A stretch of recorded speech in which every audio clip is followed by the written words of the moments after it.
গেল ২৮ ফেব্রুয়ারি প্রিমিয়ার লিগে লিডসের মাঠে এক বাজে ঘটনার সাক্ষী হয়েছিল ফুটবল মহল। রোজাদার খেলোয়াড়দের ইফতারের সুযোগ দিতে সাময়িকভাবে খেলা বন্ধ রাখা হয়েছিল। ম্যান সিটির খেলোয়াড়রা যখন সাইড লাইনে পানি ও খাবার গ্রহণ করছিলেন, ঠিক তখন লিডস সমর্থকদের একাংশ সজোরে দুয়োধ্বনি দিতে থাকেন, আর তা থেকেই শুরু হয় তীব্র বিতর্ক। তবে এবার সমর্থকদের প্রতি সম্মান জানানোর আহ্বান জানিয়ে বিবৃতি দিয়েছে লিডস ইউনাইটেড।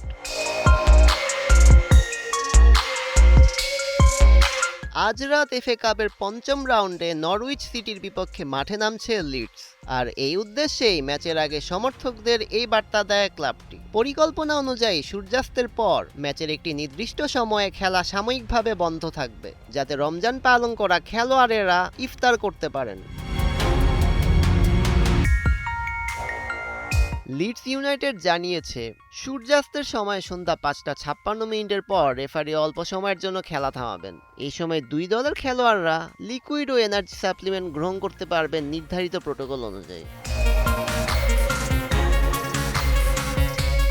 লিডস কর্তৃপক্ষ স্বীকার করেছে, ম্যান সিটি ম্যাচের আগে সমর্থকদের কাছে বিষয়টি যথেষ্ট পরিষ্কারভাবে তুলে ধরা হয়নি। যদিও ইল্যান্ড রোডে বড় স্ক্রিনে বার্তা দেখানো হয়েছিল, তবে স্টেডিয়ামের প্রায় ২৫% দর্শক সেটি দেখতে পাননি। এর পাশাপাশি আগের একটি ঘটনার কথাও তুলে ধরেছে ক্লাবটি। ২০২৫ সালের নভেম্বরে ইতিহাদ স্টেডিয়ামে ম্যাচ চলাকালে ইনজুরি বিরতির সময় ট্যাকটিক্যাল টাইম আউটের মতো পরিস্থিতি তৈরি হয়েছিল। ফলে অনেক সমর্থক হয়তো ভেবেছিলেন আবারও একই ঘটনা ঘটছে।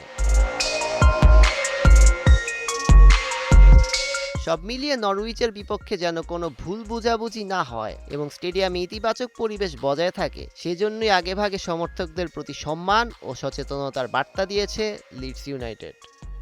সৈয়দ রেজওয়ান রহমান, ৭১।